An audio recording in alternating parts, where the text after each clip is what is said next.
नमस्कार, मी doctor Manjiri Puranik, Harvard certified obesity expert. आज आपण बोलणार आहोत वेट लॉस आणि पीसीओडी. तुम्हाला पीसीओएस आहे आणि तुम्ही हे सगळं करून बघितलंय का?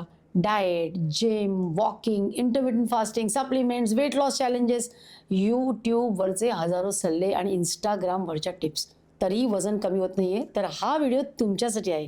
कारण आज मी तुम्हाला पीसीओएस बद्दल अशा गोष्टी सांगणार आहे ज्या बहुतेक कोणाला माहीत नाहीत. हा व्हिडिओ पूर्ण पाहिल्यानंतर तुम्हाला एक गोष्ट नक्की समजेल, पीसीओएस म्हणजे वेट लॉस हा अशक्य नाहीये. मी डॉक्टर मंजिरी पुराणिक, ठाणे आणि बँड्रा इथे माझी वेट लॉस क्लिनिक्स आहेत. दररोज अशा कितीतरी मुली माझ्याकडे येतात ज्यांनी वर्षानुवर्ष वजन कमी करण्यासाठी खूप स्ट्रगल केलंय. 2-3 डायटिशियन बदलले, जिम जॉईन करून बघितल्या, किटो केलं, इंटरमिटंट फास्टिंग केलं, डिटॉक्स केलं, पण परिणाम एकच आहे. एकच म्हणतात, डॉक्टर आम्ही काहीही केलं पण वजन काही कमी होत नाही. मी त्यांना तिथेच थांबवते. कारण बऱ्याचदा जी समस्या असते ती तुमच्या डाएट किंवा एक्सरसाइजमध्ये नसते. सर्वप्रथम तुमचा अप्रोच काय ते बघूया. एक मोठं मिथ, गैरसमज आपण क्लिअर करूया. पीसीओएस आहे ना, मग माझं वजन कमीच होणार नाही. हे सगळ्यात चुकीचं आहे.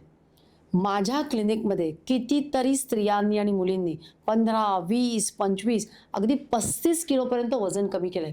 फरक एवढाच आहे की फक्त आम्ही कॅलरीवर फोकस नाही केलं, तर त्याचे हॉर्मोन्स जे आहेत ते समजून घेतले.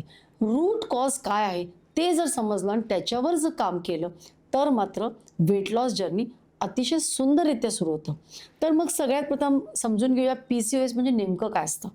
पीसीओएस म्हणजे पॉलिसिस्टिक ओव्हॅरियन सिंड्रोम. पण नावामध्ये लोकांना असं काय वाटतं की ही फक्त ओव्हरीजची समस्या आहे. संपूर्ण शरीरामध्ये पीसीओएसमुळे हॉर्मोन्स आणि मेटाबॉलिझमचा काहीतरी गडबड होते. म्हणूनच पीसीओएसमध्ये सर्वप्रथम पिरियड्स इरेग्युलर होतातच असं नाही, ॲक्ने येतात, हेअरफॉल येतो, चेहऱ्यावर केस वाढायला लागतात ज्याला आपण फेशियल हेअर म्हणतो, मूड स्विंग्स होतात, झोप नीट लागत नाही आणि सगळ्यात कॉमन प्रॉब्लेम म्हणजे वेट गेन. जर एखादी मुलगी माझ्या क्लिनिकला आली, वेट गेन झालंय, इथे थोडंसं केस दिसत आहेत बारीक, तर पीसीओडी हे मला ब्लड रिपोर्ट्सच्या आधीच कळतं आणि विशेषतः पोट्यावर वाढलेलं फॅट. मग पीसीओएसमध्ये वजन का वाढतं? एकच याला उत्तर आहे, ते म्हणजे इन्सुलिन. आता इन्सुलिन म्हणजे काय ते समजावून घेऊया. जेव्हा आपण अन्न खातो, म्हणजे काहीही खाल्लं, विशेषतः कार्बोहायड्रेट्स, अगदी तुम्ही 4 बदाम खाल्ले, काजू खाल्ले, तरीसुद्धा काय होतं तर ब्लडमध्ये शुगर येते. आता ही जी शुगर आहे ती आपल्या शरीरातल्या पेशींपर्यंत पोचवायला लागते, कारण तरच आपल्याला एनर्जी मिळते आणि हे काम करतं इन्सुलिन. आणि नॉर्मली हे सगळं व्यवस्थित चालतं. पण जेव्हा पीसीओएस असतं तेव्हा त्यांना असतो इन्सुलिन रेझिस्टन्स, म्हणजे ज्या पेशी आहेत त्या इन्सुलिनमध्ये शुगरला येऊ देत नाहीत. शरीर त्याचा वापर करू शकत नाही. मग काय होतं, शरीर इन्सुलिनची मात्रा आणखीन वाढवतं, जास्त प्रमाणात इन्सुलिन तयार होतं आणि मग काय होतं, शरीर फॅट बर्न नाही करत, तर हळूहळू फॅट स्टोअर करायला लागतो. लक्षात घ्या, जेव्हा शरीरातली साखर योग्य प्रकारे वापरली जात नाही तेव्हा त्याचं चरबी तयार होते, विशेषतः पोटाभोवती. तुम्ही कमी खाताय, तुम्ही एक्सरसाइज करताय, पण इन्सुलिन मात्र जास्त आहे, तर काय होणार, वेट लॉस होणार नाही. जर तुम्हाला तुमचं जे फॅट आहे ते जर बर्न करायचं असेल तर सर्वप्रथम इन्सुलिनची पातळी बघितली पाहिजे. आणि म्हणूनच पीसीओएसच्या महिलांना वाटतं मी कमी खाते, वजन कमी होत नाही, पण बऱ्याच वेळा त्या बरोबर पण असतात. पण कमी खाऊन सुद्धा काही फरक पडत नाही आणि त्यांना वाटतं की, घरच्यांना वाटतं की अरे ही वाटेल तेव्हा वाटेल ते खाते, डिसिप्लिनच नाही. पण समस्या तशी नसतेच मुळी. तुमच्या आत शरीरात काय चाललंय, तिची बायोलॉजी आहे, तिची फिजिओलॉजी आहे, तुझं मेटाबॉलिझम आहे, ते जे हॉर्मोन्स आहे त्याचा प्रॉब्लेम असतो. एक रिअल केस सांगते. माझ्याकडे एक 28 वर्षाची वर्किंग प्रोफेशनल आर्किटेक्ट मुलगी आली. 5 वर्ष झालं पीसीओएस आहे असं डॉक्टरांनी सांगितलेलं. वजन 82 किलो. भरपूर डायटिशियन बदलून झाले, खूप वर्कआउट करून झालं. दिवसाला 2-2, 3-3 तास ती वर्कआउट करायची. कमी खाणं झालं, फास्टिंग झालं, डिटॉक्स झालं, सगळं करून वजन हळूहळू वाढत गेलं. जेव्हा ती माझ्याकडे आली तेव्हा मी तिच्याकडे फक्त वजन किंवा वेट लॉस म्हणून नाही बघितलं. सर्वप्रथम तिचे ब्लड रिपोर्ट्स बघितले. फास्टिंग इन्सुलिन किती आहे, व्हिटॅमिन डी किती आहे, B12 किती आहे, थायरॉइड पॅनल, हॉर्मोन्स सगळं बघितलं. पिक्चर पूर्ण क्लिअर झालं. फास्टिंग इन्सुलिन जवळपास 4 पट झालेलं, 48 होतं आणि व्हिटॅमिन डी फक्त 8. थायरॉइड बॉर्डरलाईन होतो. आता विचार करा, अशी एखादी व्यक्ती बिचारी कितीही डाएट करे, कितीही एक्सरसाइज करे, तिचा जो रूट कॉज आहे तो जर आपण ॲड्रेस नाही केला तर कसा होईल वेट लॉस? पहिली गोष्ट तिला सांगितली, क्रॅश डाएट बंद कर. अजिबात बंद करायची जरूर नाही, उपाशी तर बिलकुल नाही. तुझ्या शरीरात काय चाललंय ते समजून घे. प्रोटीन्स वाढव. प्रत्येक किलोला 1 ग्रॅम प्रोटीन घ्यायलाच पाहिजे. व्हिटॅमिन डी वाढवायला पाहिजे.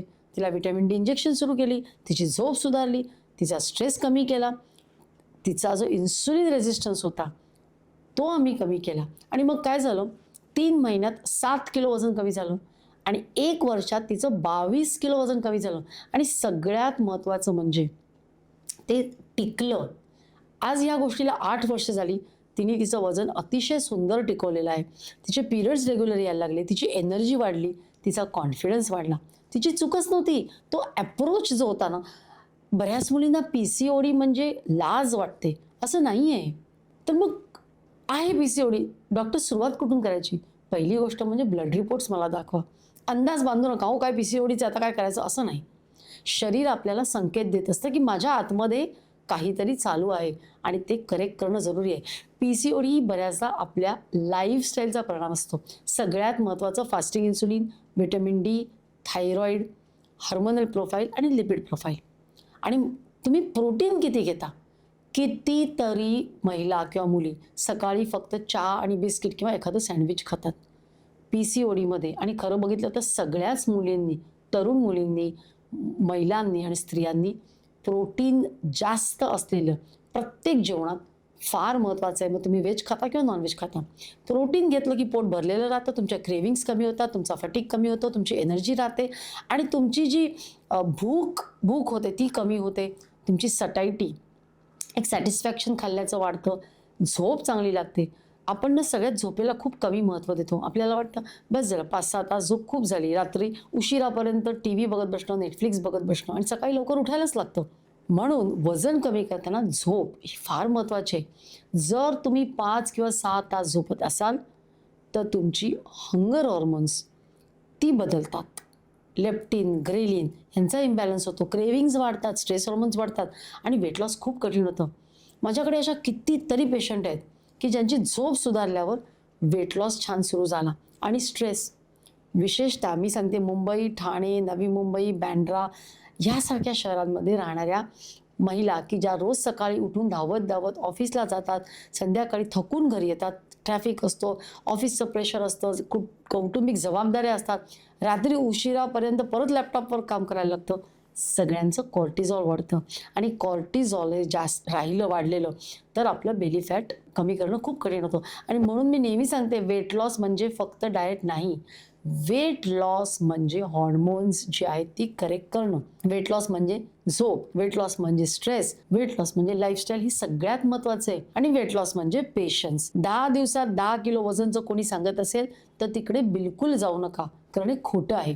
PCOS मध्ये sustainable results, long term results मिळण्यासाठी वेळ लागतो, कारण करेक्शन खूप डीप असतं.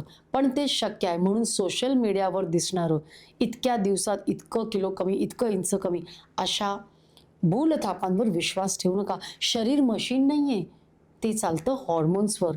तुमचे हॉर्मोन्स जर सेट असतील, तुमचं शरीर सेट. आणि हॉर्मोन्सला वेळ लागतो.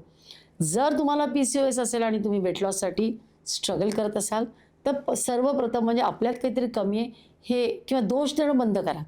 तुमच्या शरीराला आणखीन एका नवीन फॅट डाएटची जरूर नाही आहे. त्याला योग्य डायग्नोसिसची जरूर आहे, योग्य गायडन्स, मार्गदर्शनची जरूर आहे आणि योग्य स्ट्रॅटेजी, लॉंग टर्म स्ट्रॅटेजीची जरूर आहे. हा व्हिडिओ तुम्हाला आवडला असेलच. जास्तीत जास्त मैत्रिणींना शेअर करा, लाईक करा आणि चॅनलला सबस्क्राईब करा, कारण पुढच्या व्हिडिओमध्ये आपण PCOSमध्ये इन्सुलिन रेझिस्टन्स नेमका का होतो आणि वजन कमी करण्यासाठी कोणत्या चुका टाळाव्यात या विषयावर सविस्तर बोलणार आहोत.